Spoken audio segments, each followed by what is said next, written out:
다음에 하안 단구는 이 단구라는 말이 계단 단자의 언덕 구자예요. 즉 계단처럼 생긴 땅을 단구라고 얘기를 하는데 하안은 하천할 때 하자, 안은 접하다 안자 옆에 있다는 거예요. 하천이 이렇게 흘러가고 있으면 이 하천 양 옆으로 이렇게 계단 모양의 언덕이 만들어진다는 거예요. 이 계단 모양의 언덕이 만들어지는 과정을 선생님이 설명을 해줄게요. 그림으로. 자, 여기 하천이 흘러가는 곳이 있습니다. 하천물이 이렇게 쫄쫄쫄쫄 흘러가요. 그런데 이 하천이 흘러가다가 중간에 우리나라의 신생대제 3기 때 경동성 요곡운동으로 땅이 솟아올라요. 융기작용이 일어나게 돼.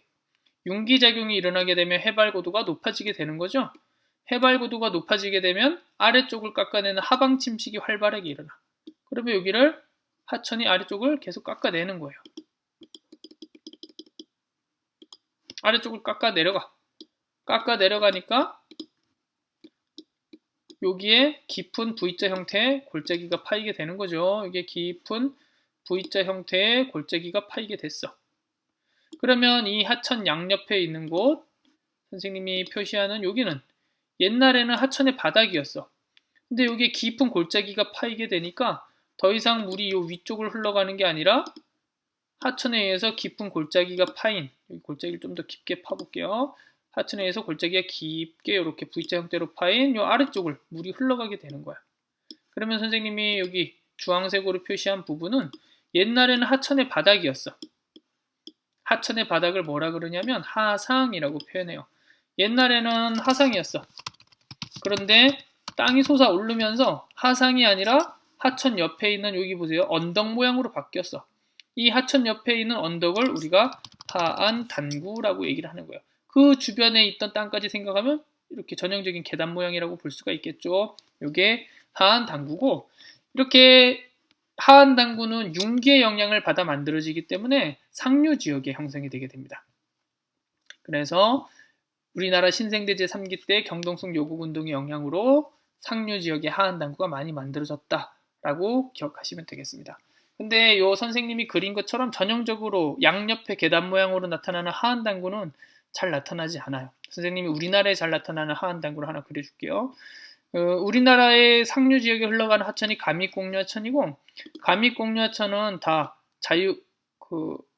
자유공유하천이 융기에서 만들어지는 거라고 얘기를 했죠. 그럼 여기 보세요. 자유공유하천이 이렇게 꾸불꾸불 이렇게 흘러가고 있었어, 휘어서. 그런데 이 지역에 땅이 융기가 일어났어요. 그럼 해발고도가 높아졌겠죠. 그러면 하천이 흘러가는 곳을 그려보면 여기는 물이 부딪히는 쪽, 공격사면이에요. 그러니까 공격사면은 주로 산이 나타나. 그리고 반대쪽은 평평한 이런 지형이었어요. 그리고 여기에 물이 흘러가게 됐는데 보호사면이니까 퇴적돼서 경사가 완만했어. 근데 이 상태에서 여기가 계속 물에 의해서 깎여요. 깎이니까 점점 여기 산에 그 경사가 뒤쪽으로 후퇴하게 돼요. 이렇게 후퇴를 했어. 그러면 이 상태가 돼 있을 텐데 이 상태에서 물은 어디를 공격하냐면 이쪽을 계속 공격하는 거야. 그래서 물이 이쪽으로 이제 확장을 하게 되는데 이 상태에서 땅이 융기를 하게 돼요. 융기를 하게 되면 얘가 하방 침식을 활발하게 하게 돼서 여기다가 깊은 V자 형태의 골짜기를 파게 돼. 그러면 아까 말했던 대로 V자 형태의 골짜기를 파게 되면 물은 여기를 흐르는 게 아니라 더 이상 여기가 아니라 아래쪽을 흘러가게 되는 거예요. 아래쪽을 흘러가게 되면 이제 선생님이 빗금치는 부분을 다시 보세요. 이 빗금치는 부분은 아까는 하천 바닥이었어. 하상이었죠. 그런데 지반이 융기하면서 하천의 하방 침식이 활발해지면서 더 이상 물은 여기를 흘러가지 않아. 아래쪽에 있는 골짜기를 흘러가게 돼. 이렇게 지반의 융기로 하천보다도 고도가 더 높아진 계단 모양의 언덕, 요거를 우리가 하안 단구라고 얘기를 하는 거예요. 이 하안 단구의 가장 대표적인 데가 우리 태백이 어디냐면 교육청 있는데요. 장성요고 있는데 우리 교과서로도 한번 보고, 이 교과서에 여기가 하안 단구 지형이거든요. 과거엔 여기가 하천의 바닥이었어. 근데 우리나라 땅이 솟아오르면서 하천이 아래쪽을 파고 내려가가지고 여기 하천보다도 옛날 하천의 바닥이었던 부분이 더 높게 나타나는 거야. 이게 이 부분이 하안 단구에 해당하는 부분이고, 그래서 하안 단구에 대한 내용은 다 했고, 하안 단구가 만들어지는 건 집안의 융기로 인해서 땅을 집안이라 그래요. 집안의 융기로 인해 하상이 하천보다 높아지게 된 지형을 우리가 하안 단구라고 그래요. 여기서 포인트는 집안의 융기예요. 집안의 융기로 인해서 하천 바닥이었던 하상이 하천보다 더 높게 계단 모양의 언덕으로 남게 되면 그거를 우리가 하안 단구라고 부르게 됩니다. 다음에 선상지에 대해서 설명할게요. 선상지는 우리 선풍기 할 때 선자예요. 부채 선자. 부채 선자. 부채가 생김새가 요렇게 선풍기 날개가 요렇게 생겼죠. 그리고 또 선풍기 날개 보면 여러분 집에 선풍기는 다 있죠. 요렇게 돼 있고 또 요렇게 되어 있어요. 이게 부채 선자인데 선상지는 부채 모양의 형상할 때 상자예요. 부채 형상의 땅을 선상지라고 얘기를 해요. 이 선상지는 주로 만들어지는 위치는 상류 지역에 만들어지는데 선상지가 만들어지는 과정을 설명해 볼게요. 산지가 있고 여기에 물이 흘러내려와요. 상류 지역이에요. 근데 상류 지역에 해발고도 높으니까 여기가 하방 침식을 통해서 자꾸 아래를 깎아내. 그러면 여기에 선생님이 초록색으로 칠하는 부분이 깎여 나가는 부분이 되겠죠. 이 깎여 나간 부분은 어디 가서 쌓여야 돼. 산지를 빠져나와서 평야지대를 만나게 돼. 그러면 이 초록색 깎여 나간 것들이 여기에 부채꼴 형태로 이렇게 쌓이게 됩니다. 이 땅을 우리가 선상지라고 얘기를 하는 거예요. 선상지가 만들어지는 과정은 산지와 평야가 만나는 곳, 그거를 우리가 경사급변점이라고 그래요. 경사급변점. 경사가 갑자기 변하는 거야. 이걸 단면도를 그려보면 이렇게 되는 거예요. 이쪽은 산지고 이쪽은 평야야. 물이 여기를 꾸불꾸불 흘러내려오다가 여기를 막 깎아냈어. 여기는 깎아냈어. 이 깎아냈던 것들을 물이 갑자기 평야를 만나니까 여기서 흘러가니까 속도가 느려져. 속도가 느려지니까 위에 깎아냈던 물질들을 여기다 이렇게 쌓아두게 된 거예요. 이게 지금 선상지 단면도예요. 여기가 산이고 여기가 평야. 이 지점은 우리가 경사급변점이라고 얘기를 하는 거고, 경사급변점에 형성이 되는데 이거를 다른 말로는 계곡의 입구, 곡구라고 얘기를 해요. 왜냐하면 이 지점에서 더 위로 올라가면 골짜기, V자국이 나타나니까 골짜기로 들어가는 입구라고 해서 곡구라고 그러고, 경사급변점에서 유속의 감소로 인해 하천 퇴적작용으로 형성된 지형이, 경사급변점에서 유속의 감소로 인해 하천 퇴적으로 형성된 부채꼴 모양의 형태의 지형을 우리가 선상지라고 얘기를 하게 됩니다. 선상지가 만들어지는 곳은 당연히 상류 지역이겠죠. 경사급변점이 있어야 되니까 경사급변점이 있는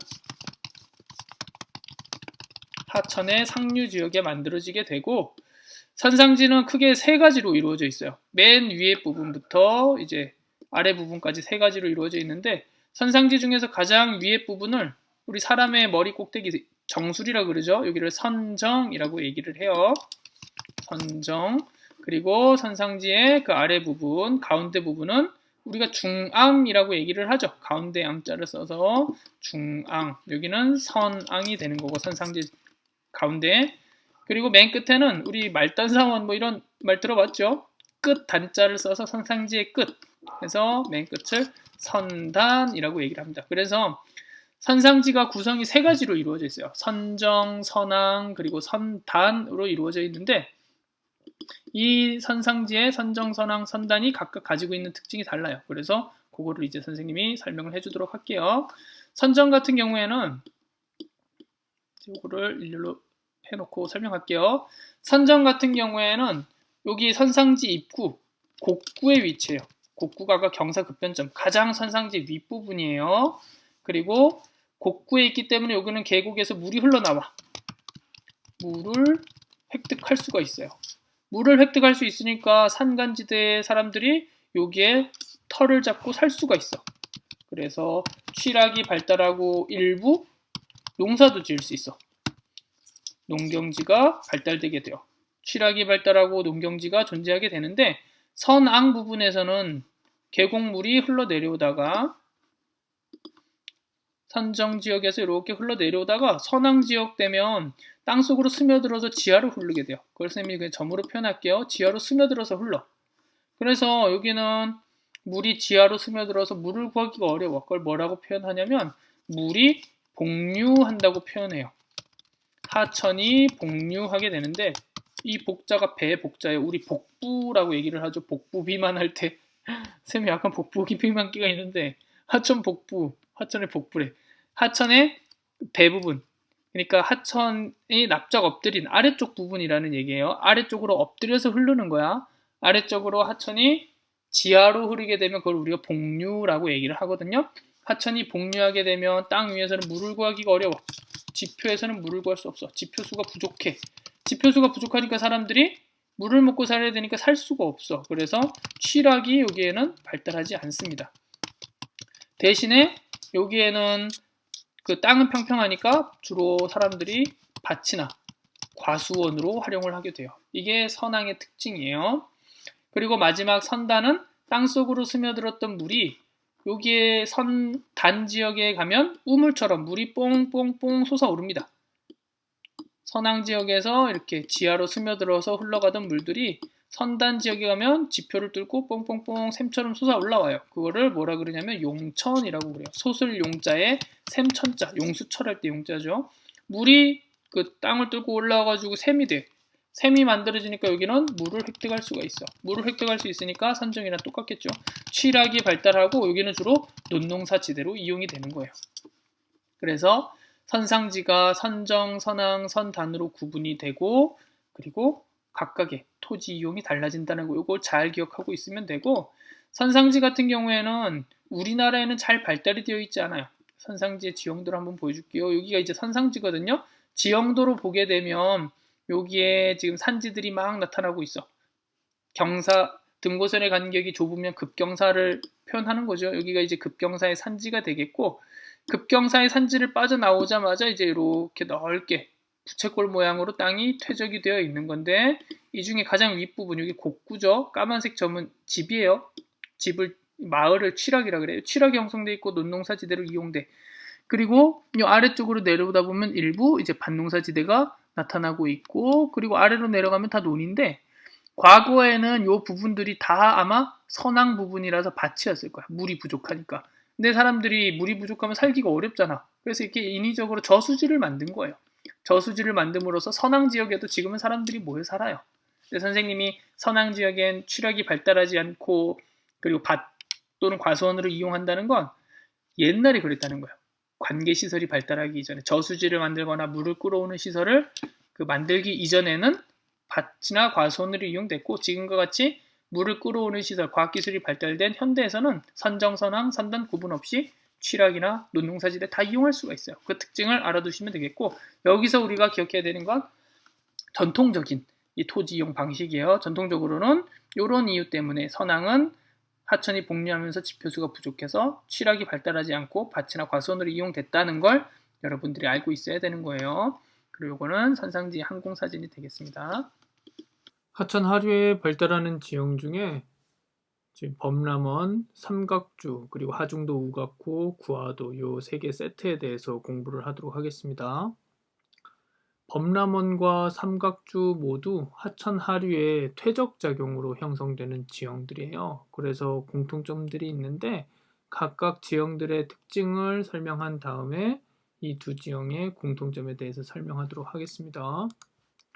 범람원의 형성 과정은 먼저 범람원이 뭔지 알아야 될 텐데 범람원이라는 건 말 그대로 범람을 우리나라 말로 다른 말로 홍수라고 표현하죠. 홍수가 범람이에요.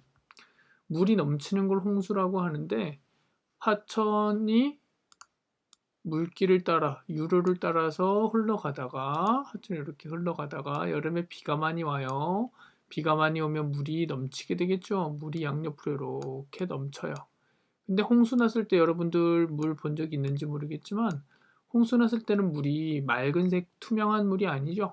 황토색이에요. 그 이유가 상류로부터 운반되어던 흙, 자갈, 모래 같은 게 섞여 있기 때문이죠. 그 황토색 물이 양옆으로 넘쳐. 그러면 우리가 그걸 홍수났다고 표현해요. 다른 말로 범람했다고 얘기를 해요. 강이 범람했다.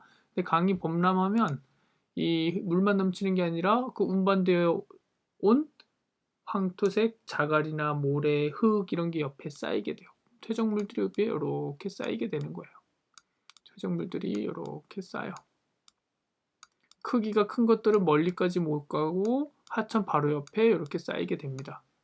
근데 상대적으로 크기가 작은 것들은 하천으로부터 멀리까지 이동을 하게 돼요.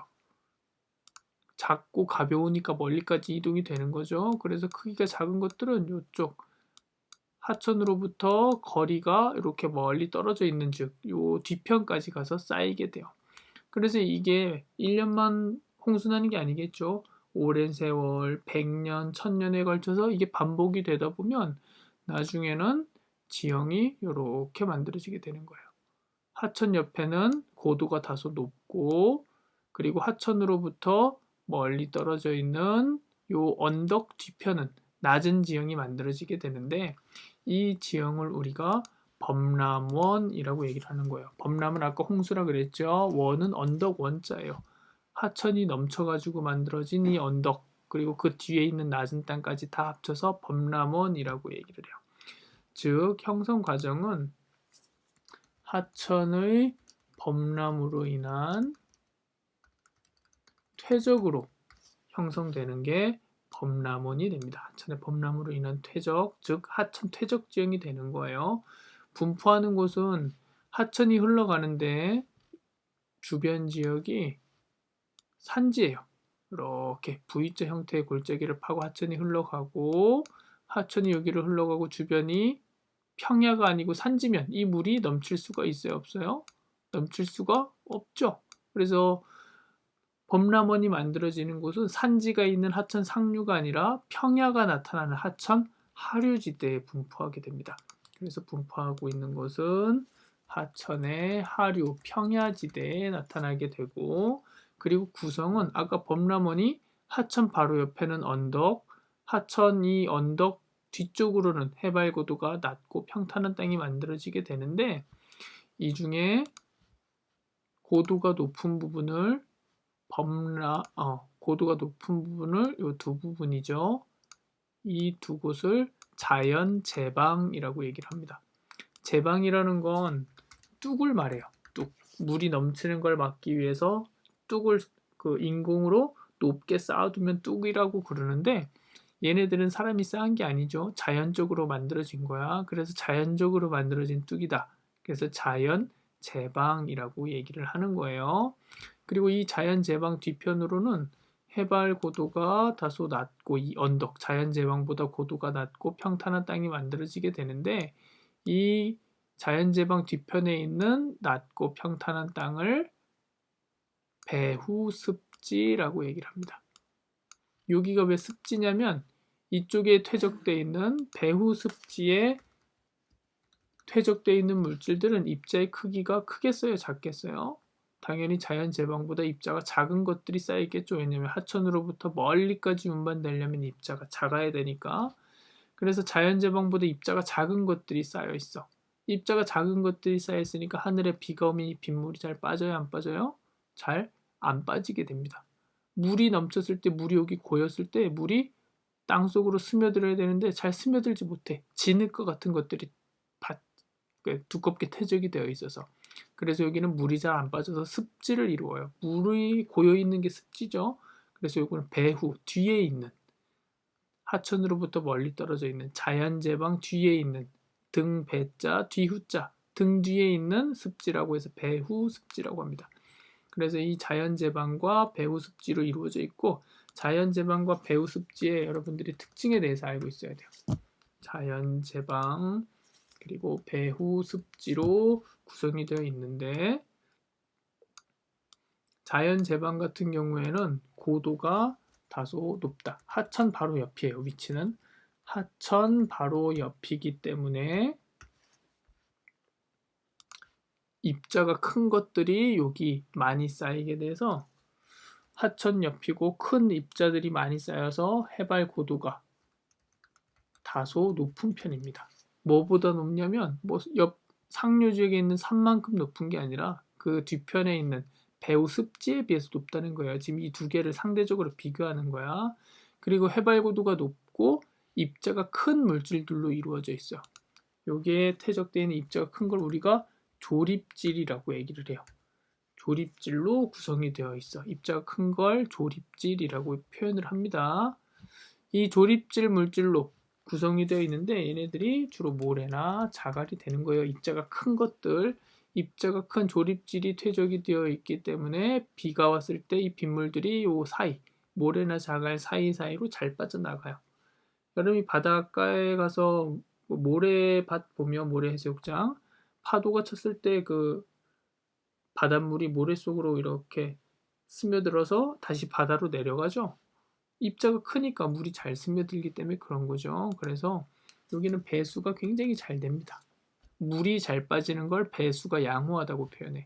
근데 물이 잘 빠지게 되면 농사를 지을 수가 없어요. 벼농사를. 왜냐하면 벼농사는 모내기 할 때 논에다 물을 가득 채우고 그 진흙 같은 데 장화 신고 들어가서 모를 옮겨 심어야 되죠. 벼의 새싹. 그거를 옮겨 심는 작업을 하려면 논에 물을 채워야 되는데 물이 잘 빠지는 조립질로 구성이 되어 있는 자연재방 같은 데는 물을 가둬둘 수가 없어. 물을 받아둘 수가 없기 때문에 이런 데는 벼농사가 안 되고 밭이나 과수원 그리고 해발고도 여기 다소 높고 물이 넘쳐도 여기는 물이 잘 빠진다 그랬죠. 그러니까 여기는 마을이 형성될 수 있어. 취락이 들어가. 사람이 살 수도 있고 그리고 교통로로도 이용하게 됩니다. 하천 바로 옆에 교통로를 뚫는 거예요. 우리 태백으로 생각하면 철암천이나 황지천이 이제 지나가고 있는데 철암천과 황지천 주변으로 자동차 도로가 쭉 연결이 되어 있어요. 그 이유가 그 지역이 하천 바로 옆에 있으면서 고도가 다소 높아서 홍수 피해를 잘 안 입으니까 도로를 낼 수 있는 거거든요. 여기 마찬가지라고 생각하면 돼요. 자연 제방 부분은 물이 잘 빠지고 물이 넘쳐도 해발 고도가 높아서 홍수 피해를 잘 입지도 않고 물이 넘친다 하더라도 물이 잘 빠지니까 요 옆에다가 도로를 설치된다고 생각하면 됩니다. 배후 습지는 자연 제방 뒤편에 있는 거예요. 그리고 해발 고도가 자연 제방에 비해서 낮습니다. 그러니까 물이 넘쳤을 때 홍수가 났을 때 홍수 피해를 크게 보겠죠. 여기는 미립질 입자가 작은 것들로 구성이 되어 있고 입자가 작은 거는 점토라고 생각하시면 돼요. 미립질로 구성이 되어 있다. 그리고 물이 여기는 잘 안 빠져요. 입자가 작으니까 그 입자와 입자 사이의 구멍 크기가 작겠죠. 고도도 낮고 그러니까 비가 내려도 그 빗물들이 땅속으로 잘 안 빠져나가고 고여 있어. 그래서 습지가 형성이 되고 그 결과 습지 자체로는 사람이 이용하기 어려우니까 여기에다가 배수시설을 설치해요. 배수시설은 물을 빼는 시설이죠. 물을 빼는 시설이 있으면 물을 넣었다가 뺐다가 이제 할 수가 있어. 그래서 이렇게 배수시설을 설치한 이후에는 벼농사 지대로 활용을 할 수가 있게 되는 겁니다. 이게 배후습지의 특징이 되는 거예요.